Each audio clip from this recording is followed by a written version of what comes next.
Black lights and booze burn when I record for Watts. And every black like Troy Davis who never had a fair shot.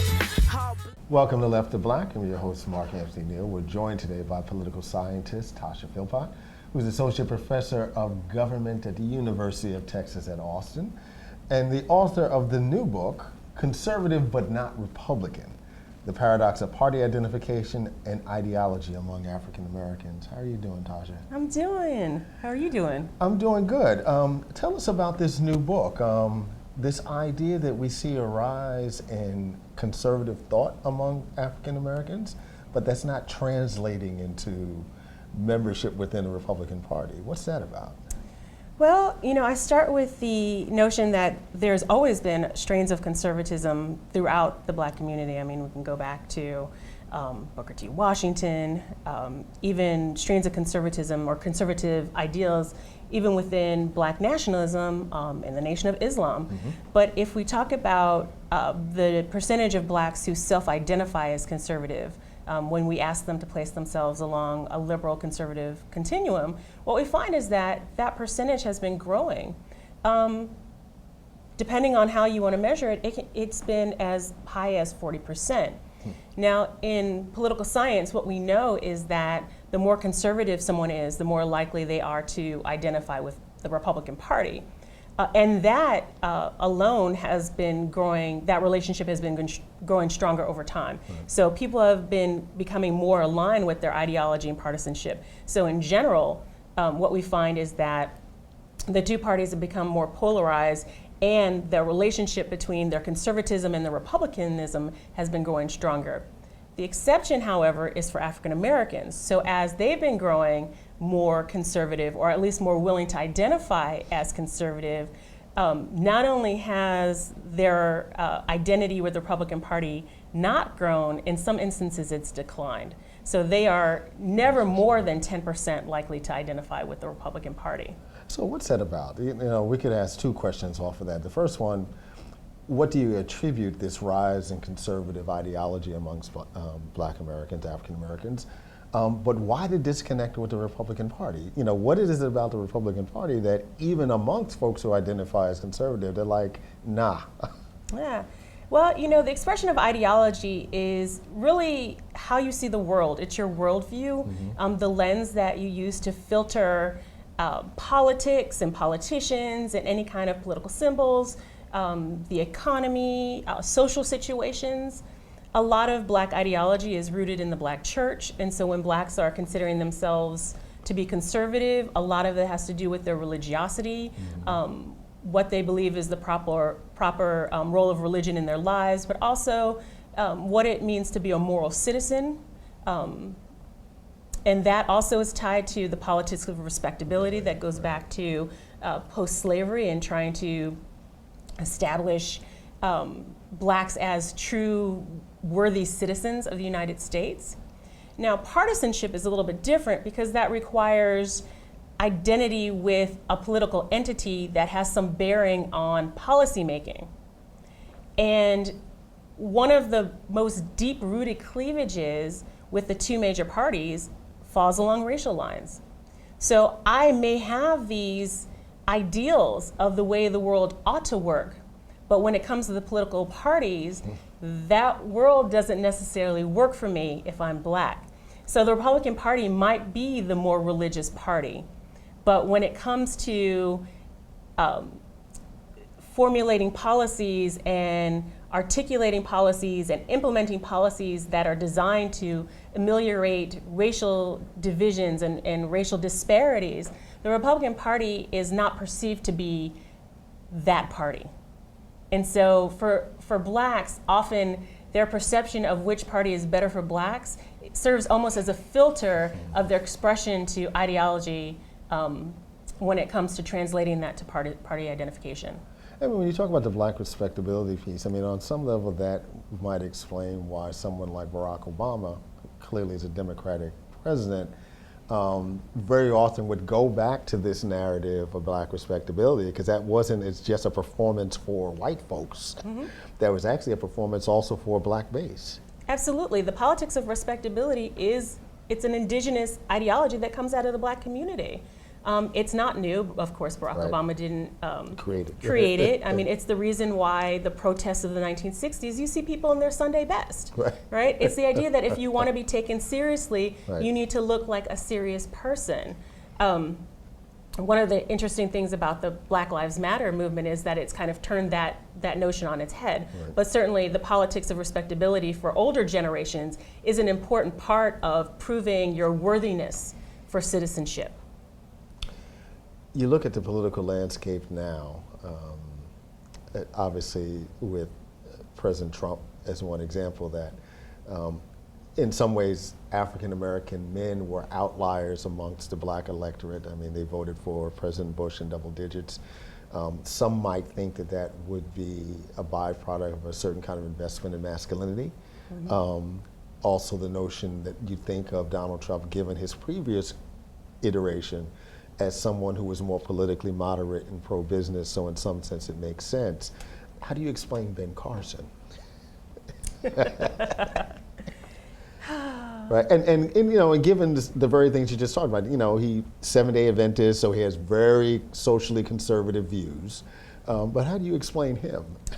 Well, you know, for generations of folk, his book Helping Hands was staple reading in the black community. So his revoking of his black card is fairly new. I mean, as long as he, you know, what we say, stayed in his own lane and was that that neurosurgeon, that this guy who grew up in the projects and was able to transcend his position and become this incredibly brilliant man who broke glass ceilings. He was revered by the black community as someone very special and someone to look up to.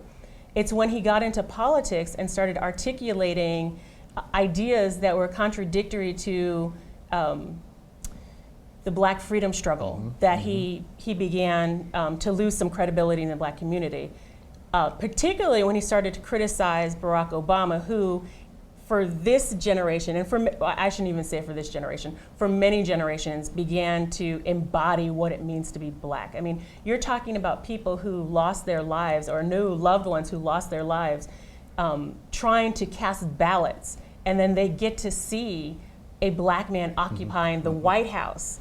And here is this other man coming in and criticizing Barack Obama, and you just can't do that, right? I mean, clutch my pearls, you're gonna say something against my black president? Yeah, right. I don't think so. So he loses credibility among blacks by doing that, even though previously he had been one of our role models. Right. You look at the Republican Party now, and we know about their move towards the right. And we could imagine that that's one of the reasons why black conservatives are still keeping an arm's distance. But yet we continue to hear the message from the Republicans, you know, the party of Lincoln.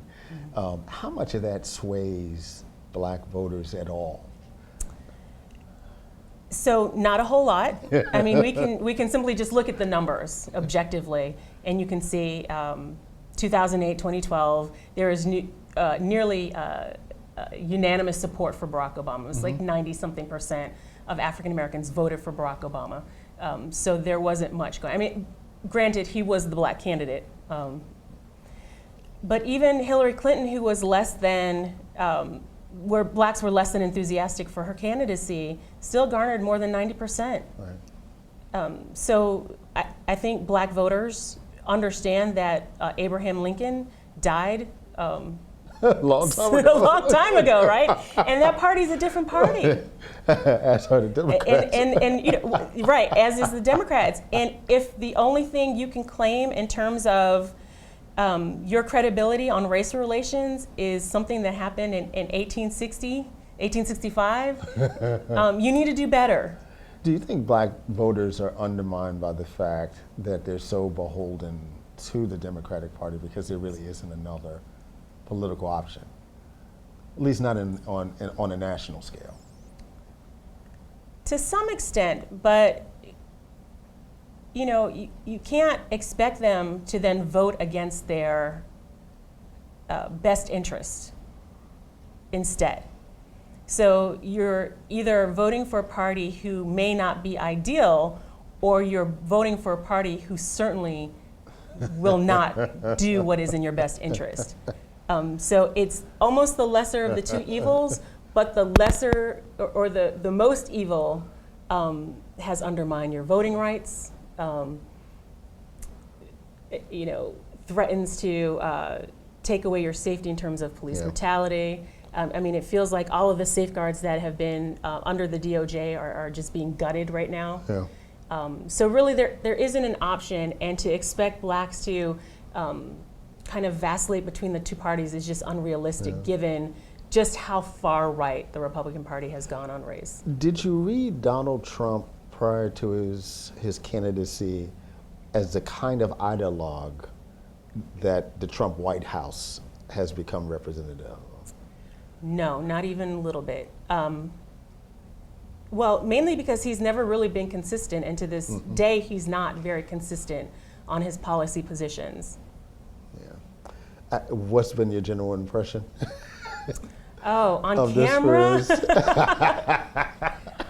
These are scary times. These are very uncertain times, particularly not just for myself, but as someone raising a child. The level of uncertainty, not knowing if the next person is me, if I'm going to be pulled over, if I'm going to be protected under the law, if next election cycle I'm going to be able to vote. And some of those questions don't change, right? Some of those are questions that you could have legitimately asked under an Obama White House also, right?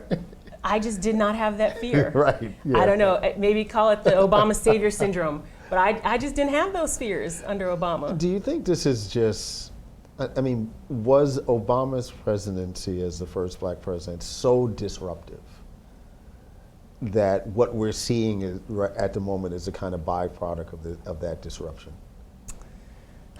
Well, it wasn't for me. Right. Right. Everything is new again. Everything is cyclical. Perhaps we needed this upheaval to get to progress, and I hold on to that you got to get through the bad to get to the better. And so perhaps I wouldn't trade those 8 years under Obama. I think it was wonderful to have a first black president. Not sure why it took so long. I think it should happen again, another black president. And I don't think we should apologize because others react so viscerally to it. How do you read the next generation of voters that are emerging, who don't really have the same kind of allegiance to party? In some ways, they're anti-party.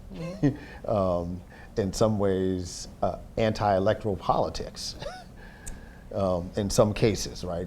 How do you read this generation as they're watching all of this play out? On the one hand, many of them were very young, right, or first-time voters with the rise of Barack Obama, so there was a certain excitement about the process that immediately shifts, There's room for all kinds of political engagement, and so I'm very inspired by this younger generation of activists who are engaged in the political process but may not choose electoral politics as their outlet. But nevertheless, we are in times where electoral politics are so important. We're coming up on redistricting, a time where state politics are so important because here in North Carolina, that's right. Right. Ground so zero. We're coming back to another census. We're going to be thinking about redistricting and what that means for representation in Congress.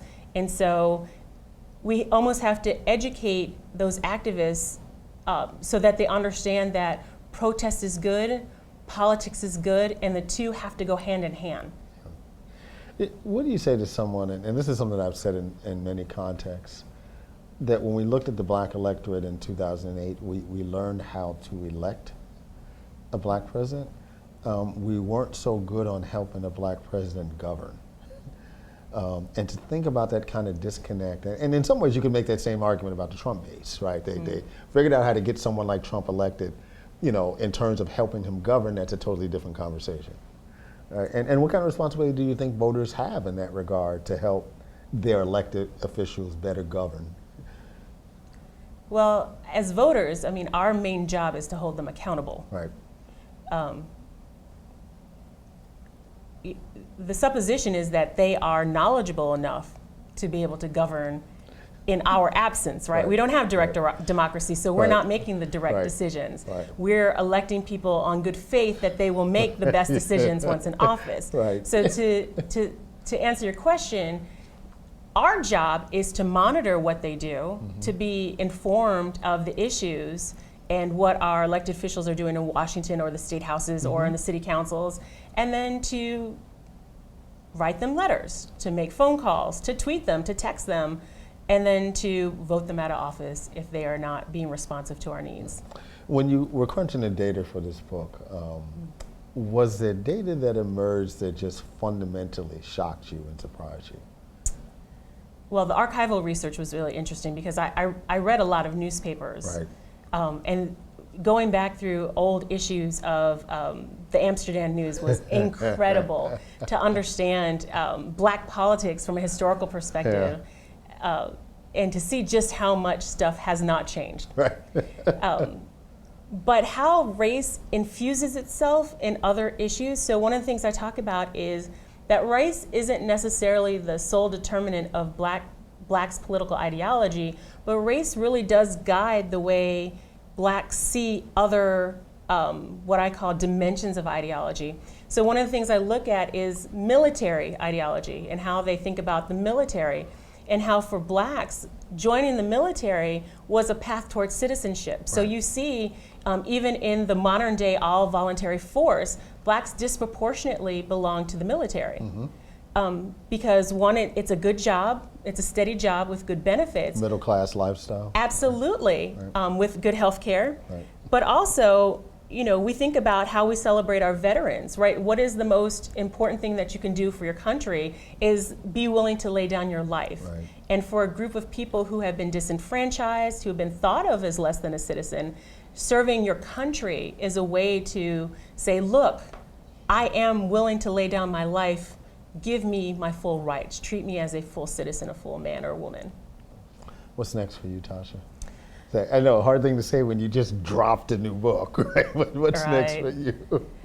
You know, continuing this line of research, I'm interested in issues related to gender. So I've written several articles about the intersectionality between race and gender. I've done some work on the role of race and gender in this last election. I'm interested in the role of race and gender in sports. So I'll be looking at Title IX and its impact on sports, and how Black women in particular have found a way to find space within athletics as they've not found in other areas. One last question, put you on the spot. And I know you've been asked this question 112 times. Why did Hillary lose? There are a couple reasons. I won't go into any conspiracy theories, but if we just look at the numbers, part of it was she didn't garner as much enthusiasm as Barack Obama did. And so there were some people who just weren't as excited about Hillary Clinton as they were Barack Obama. Like a John Kerry level. But somewhere in between. I don't think she was, I don't think they were less enthusiastic or as, her enthusiasm was as low for John Kerry, right? But then we can't ignore the systemic forces that prevented Blacks from casting ballots. I mean, you live in North Carolina. There were people who went to the polls at 8 a.m. and the voting machines were already broken. There was a systemic attempt to disenfranchise Blacks throughout the country, and it came out as lower Black voter turnout, but really it was a prevention of Blacks, right? Absolutely. So, we've been joined with Professor Tasha Philpot, who is Associate Professor of Government at the University of Texas at Austin. She's the author of the new book, Conservative But Not Republican, The Paradox of Party Identification and Ideology Among African Americans, published by Cambridge University Press. Thank you for joining us, Tasha. Thank you for having me. Black lights and booze burn when I record for Watts, and every Black like Troy Davis who never had a fair shot. All Black, everything Black, culture over everything, y'all. We taking it back, Black.